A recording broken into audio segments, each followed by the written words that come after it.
सभी साथियों को, दोस्तों को नमस्कार। आज मैं बात कर रहा हूँ कि 1984 में जब इंदिरा गांधी जो प्राइम मिनिस्टर थी उनकी हत्या की उनके ही घर में। तो उसके बाद जो थे दिल्ली में कुछ सिविल डिसऑर्डर हुआ, दंगा फसाद हुआ सिखों के खिलाफ। सिख उसमें मारे गए, कहते थे 3,000 आदमी मारे गए, जख्मी हुए, रेप हुए, बलात्कार हुए, घरों को आग लगाई गई। तो मुझे अपने में यमुना विहार के में मुझे 76 में प्लॉट अलॉट हुआ था और मैं B5 ब्लॉक B5 यमुना विहार के एसोसिएशन का प्रेसिडेंट होता था 1984 में। और मेरा मकान नंबर था 121। 119 में एक सिख परिवार रहता था, फैमिली, LS खेड़ा, लाभ सिंह खेड़ा। वो मेरे दोस्तों में थे, क्योंकि जब मैंने मकान नहीं बनाया था तो मैं आता जाता था, खाली प्लॉट पड़ा हुआ था, तो एंक्रोचमेंट हो रहा था गवर्नमेंट लैंड का, DD के लैंड का। वो सेक्रेटरी होता था एसोसिएशन का, यमुना ब्लॉक B5 एसोसिएशन का, मुझसे पहले। तो मैं उससे लेटर पर ले आता था, उस पर ऑफिस से टाइप करा कर ला देता था कंप्लेंट, वो जाके दे आता था एग्जीक्यूटिव को। तो कुछ एंकरेजमेंट रोका। और आज जो है DTC का डिपो बना हुआ है, बस डिपो यमुना विहार में, जो हमने ज़मीन एंक्रोचमेंट से बचाई थी। भागदौड़ वही करता था। तो मैं कभी कभी शाम को यहाँ से होता हुआ आता था, मैं कोई शादरे में रहता था। तो वो टाइम था। तो 84 में उसने मकान बना लिया था और वो यहाँ रहता था यमुना विहार में B5 में। 119 का कॉर्नर का मकान था, सिंगल स्टोरेज था। और LS खेड़ा, लाभ सिंह खेड़ा था ओरिजेंटल आदमी। और वो जो था ये पोस्टल डिपार्टमेंट में, पोस्टल टेलीग्राफ में सॉल्टर जो होते हैं मेल में चलते हैं, वो था। तो एक 2 दिन के लिए उसकी ड्यूटी लगती थी, ट्रेन से जाता था, वह जो मेल में सॉल्टिंग होती है लेटर्स की, वो करता था।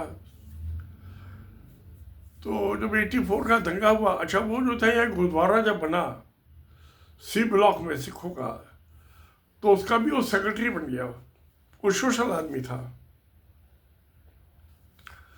तो खैर जब दंगा फसाद हुआ तो लौट के आ रहा था गुरुद्वारे की मीटिंग से, तो कुछ लड़कों ने देखा, उसको डंडे वंडे मारे, वो भाग गया। तो उस टाइम RC शर्मा, रमेश चंद्र शर्मा होते थे प्रेसिडेंट। उनके वहाँ गया तो फिर मेरी शाम को मुलाकात होती थी तकरीबन। तो कहा, मैंने कहा उसे मेरे पास भेज दो। तो रात को मेरे पास आ गया। मेरे पास डबल स्टोर मकान था। मैंने उसको लॉफ्ट में उसके लिए एक दरी बिछा दी और मैं कहा तुम यहाँ रहो। उसके बीवी और बच्चे, लड़का जो था उस टाइम में 12-13 साल का, तो दाढ़ी वाड़ी तो हुई नहीं थी उसकी। मैंने कहा बेटा तू अपने बाल खोल ले, पता ही चलेगा लड़का लड़की है। उससे बड़ी बेटी थी लड़के से, और उसकी वाइफ थी। तो तीनों, और वो तो पगड़ी बांधता था वो ऊपर, और मैं उसको वही खाना दे देता था। तो 3 दिन मैंने उसको छिपा कर रखा अपने घर में। अब पता नहीं कैसे अफवाह चल रही थी कि इसका पता ही चल रहा कहाँ गया ये, ना इसका पता चल रहा खेड़ा का, ना इसके बच्चों का पता चल रहा। तो कुछ शक हुआ कि ये अग्रवाल के घर पे है। तो 4-5 लड़के, ज़्यादा लड़के नहीं थे, वो 1-2 के पास डंडे थे, कोई ऐसा नहीं थी भीड़ भड़का था। अब क्या हुआ, वो 2 लड़के आए थे,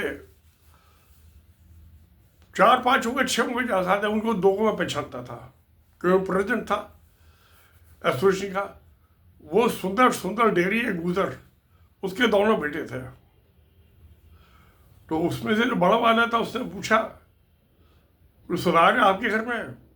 मैं बात सुन, क्या मतलब तेरा? डांट दिया मैं, चलते अपने बाप के, तेरे बाप से बात करता हूँ, चल मेरे साथ अभी। अब उसका जैसे ही सुंदर का नाम लिया वो डर गया लड़का, चले गए वहाँ से वापस। तो खैर मैं उनको खाने वाने देता था अपना। तो उसके बाद जो था जब कुछ मामला शांत हुआ तो मेरे सब पड़ोसी जो थे पूछ रहे कहाँ गया, मैंने किसी को बताया ही नहीं कि लीक आउट ना हो जाए बात। तो फिर सुबह जो था उस तो वो तो नहाए भी नहीं, बीवी बच्चे तो कोई नहा लिए, ऊपर रोड में छिपा कर रखा होता उसको खेड़ा हो। तो खैर फिर क्या हुआ कि मामला दबा, तो मैंने उसको कहा सबसे पहले तो मेरे पास उस टाइम स्कूटर होता था विजय डिलक्स, पहले लमडटा लिया था, फिर वो मुझे गवर्नमेंट कोटे से अलॉट हो गया था। तो मैं उसके पहले तो मैं कहा खेड़ा भी 2 दिन नहीं निकला है, सबसे पहले 2-4 दिन निकलने से पहले जब तीसरे इंच कुछ शांत हो गया तो उस टाइम में गोकुलपुर थाना होता था, यमुना विहार भी उसी कंट्री में आता था, बनपुरा थाना नहीं बना था। मैं वहाँ गया तो मुझे एक बाहर होता एक एएसआई दिखाई दिया, वो सिख था, आधे बाल उसके सफ़ेद थे चिट्टे। तो मैंने उसको कहा भाई ये इसको, उसने कहा ऐसे चुप। मैंने कहा बात सुन, इतना सिख भाई है तो देख देख। कहना जी मैं क्या करूँ, मेरे से तो रिवॉल्वर भी ले लिया वापस, मुझसे रिवॉल्वर भी वापस ले लिया जो कि सरकारी था, उसको इशू हुआ था, और डरा हुआ था वो खुद एएसआई सब असिस्टेंट सब इंस्पेक्टर। क्या मैं सीधा एसएचओ के पास पहुंचा, मैं गैजेटेड ऑफिसर असिस्टेंट इंजीनियर था दिल्ली गवर्नमेंट में। एक और ऐसे किसी में डांटा, मैं एसएचओ को डांट दिया था तो मुझे पहचान गया वो। तो है उसको, उसने कहा जी आप छोड़ दो, कोई चिंता नहीं, मत हो, आप जाओ, ये सेफ है। मैं कहा ठीक है। तो उसके बाद जो था मैं उसकी बीवी, पहले दोनों बच्चों को, फिर बीवी को अपने स्कूटर बढ़ा के ले गया, छोड़ गया उन तीनों को भी। तो 7 बजे तक मैं 4 फैमिली मेम्बरों को पहुंचाई गोकुलपुर थाने। उसके बाद घर आया, अपना नहाया धोया। अच्छा जब मैं उसको छोड़ के जाने लगा तो मैंने खेड़ा को 500 रुपये दिए। मैं कहा खेड़ा हमारे तो ये पता नहीं क्या हुआ वहाँ, ये क्योंकि अखबार में आता कि कैंप बना दिया वहाँ पे नानक सर गुरुद्वारे पे। तो मैं कहा वहाँ पता नहीं, क्योंकि थोड़ी ठंड होने लगती है नवंबर में, मैं कहा पता नहीं क्या इंतजाम होगा नहीं होगा, तो खाने पीने का सोने का, तो वो लेने को तैयार नहीं। मैंने बहुत समझाया, मैं कहा खेड़ा कोई बात नहीं है, खराब वक्त आते हैं जाते हैं, तुम अभी वहाँ आओ जाओगे 5-7 दिन बाद लौट आना, और ये मैं 500 दे देना मुझे वापस। तो उसकी आंखों में आंसू आ गए, मुझे आज भी याद है। आज 40 साल बाद भी उसने ले लिए, चला गया। फिर जब मैं जाने लगा वहाँ ऑफिस तो मैं अपना स्कूटर रोक के नानक सर गुरुद्वारे पे रोका। वहाँ गया तो मुझे छत के ऊपर गुरुद्वारे के सिंगल स्टोरी बना हुआ था, वो दिखाई दे गया, माइक में बोल रहा था। तो और भी बहुत, तो मैं गया छत पे मिला उसको, मैंने बता दिया मैं तेरे भी बच्चों को सबको छोड़ दिया है। उसने कहा वो आ गए नीचे, वो रोटी बना रही है मेरी वाइफ जो है नीचे। मैं कहा अच्छी बात है, चलो ठीक रहो। मैं कहा तो घर की, तो उन्होंने उसके घर में आग लगा दी थी, तोड़ डाल के तो सब चले गए आग लगा के। मैंने क्या करता। तो उस 3 दिन के बीच में आग लगा दी। तो मैं जो भी बाद में लूटपाट वाले आते हैं उनको डरा देता, भाई इसमें गैस का सिलेंडर रखा हुआ है, फट गया तो मर जाओगे। तो लड़के भाग जाते थे, फिर जो भाग भाग के मैंने उसके घर पर बाहर ताला लगा दिया अपना। तो इस बीच में एक आर्मी का मेजर था आया अपने पेट्रोल पेजर ट्रक में। तो उसने मुझे पूछा किसी ने बता दिया ट्रक। मैं कहा नहीं ऐसे बात थी, वो लड़के थे, मैं भाग कहता उससे कहा डरने की कोई बात। मैं कहा मैं कहाँ डरता हूँ भाई की कैसी तैसी, मैं जानता हूँ जो 2 लड़के थे इनको दोनों जानता हूँ, उसके सुंदर डेयरी वाले के हैं लड़के, उधर था स्कूल में मास्टर एमसीडी के स्कूल में। तो कहा भाग गए वो, सब कुछ नहीं हुआ। अब उसके बाद जो था उसने किराए पे दिया हुआ था एक कमरा। तो उसकी कई दुकान थी, वो फैक्ट्री बढ़ती साबुन बनाने की। तो वो आए मेरे पास, तो ताले की चाबी तो मेरे पास, ताला खोल दिया उनका। ताल में कहा हाँ मेरे पास चाबी है, ताले खोल दिया। कहने लगे जी इसमें ये अलमारी जो है बंद है। मैं कहा भाई मैं क्या कर सकता हूँ बताओ। कहते क्यों कैसे खोले। मैं कहा भाई ये मेरे बस की नहीं है काम ये। क्या मैं कहा मैं आपको एक स्क्रू ड्राइवर दे देता हूँ। तो मैंने स्क्रू ड्राइवर दे दिया, उसने उसको अलमीरा को खोल लिया। स्टील की अलमीरा थी। तो उसने कहा जी इसके अंदर, मैं कहा भाई ये आप काम करो। कहते इसके अंदर कुछ सामान रखा। मैं कहा आप देखो खोल लो इसे भी। उसने खोला तो उन्होंने कहा आप अंदर देखो। मैं कहा मैं नहीं छूँगा, तुम आपको जो करना करो। मैं चाबी दे दी, आपको स्क्रू ड्राइवर दे दिया, तोड़ो अलमारी को खोलो। तो उसने लेडी ने अंदर हाथ डाला तो उसकी कुछ ज्वेलरी थी गले की, उसने उसको निकाला। तो जो उसमें माल होती है गले में पहनने की, जो पीछे धागा होता है ब्लैक जो है, उसको देख के उसने कहा तो जल गया। उसने अब छाती को हाथ लगा लिया। उसने सोचा कि अब दोबारा इससे बिजनेस चालू करेंगे। तो अब सज्जन कुमार को सजा हुई है एक केस में। पता नहीं, मेरी सज्जन कुमार से कई दफ़े मुलाकात हुई। मेरी निगाह में अच्छा भला आदमी था, बातचीत में शरीफ आदमी था, कांग्रेस पार्टी का, यूथ कांग्रेस का लीडर होता था उस जमाने में। तो मुझे पता नहीं क्या हुआ, क्या भूत उसके ऊपर सवार हुआ, क्या किया क्या नहीं किया, मगर उसने गलत किया है तो उसको सजा होनी चाहिए, 100% होनी चाहिए सजा। और सजा हुई है तो ठीक हुई है, देर से हुई है दुरुस्त हुई है।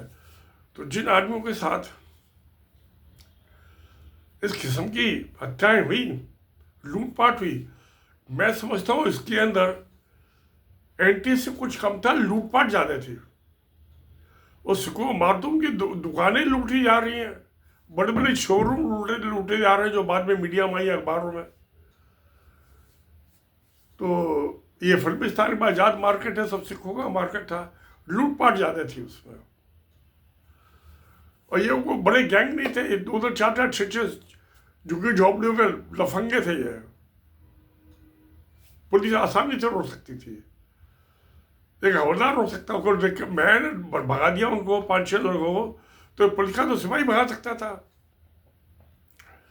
तो मैं समझता हूँ कि जो पुलिस की लीडरशिप थी उस time, top to DCP level, वो सब उसमें शामिल थी।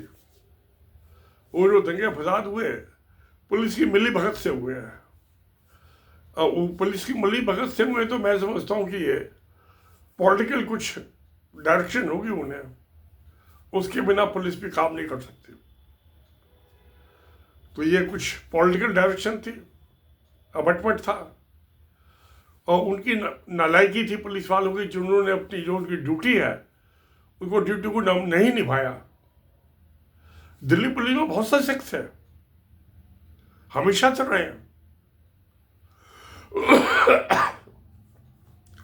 तो मैं समझता हूँ ये जो कुछ हुआ, और जो मेरी याददाश्त है, उसके बाद खेड़ा 1-2 दफ़ा आए थे, मुझसे मिले थे। जब भी आते थे, उनकी दिल्ली में ससुराल थी गोरख पार्क में, तो आते थे, मुझसे मुलाकात होती थी। अब तो खैर बहुत पुरानी बात हो गई। वो उन्होंने अपना ट्रांसफ़र करा लिया लुधियाना, उनके वहाँ 2 बड़े भाई थे। अब गवर्नमेंट सर्विस थी, पर्सनल टेलीग्राफ में उनकी पोस्टिंग हो गई, वहाँ मकान खरीद लिया उन्होंने, दिल्ली का मकान बेच के। तो मेरी उससे मुलाकात हुई 1-2 बार उनके जाने के बाद भी। अब पता नहीं क्या है, जिंदा है नहीं है, तो मुझसे उम्र में वो 2-3 साल बड़े थे। तो आज मैं इस बात से खुश हूँ कि सजा हुई है। खुश तो होने की कोई ज़रूरत नहीं है, मगर जिनके साथ जुल्म हुआ, हत्याएं हुई, जिनके घरों को आग लगाई, उसकी तकलीफ आज भी है, होनी भी चाहिए, क्यों नहीं हो। तो आज दोस्तों, सत्य में जयते, नमस्कार, धन्यवाद।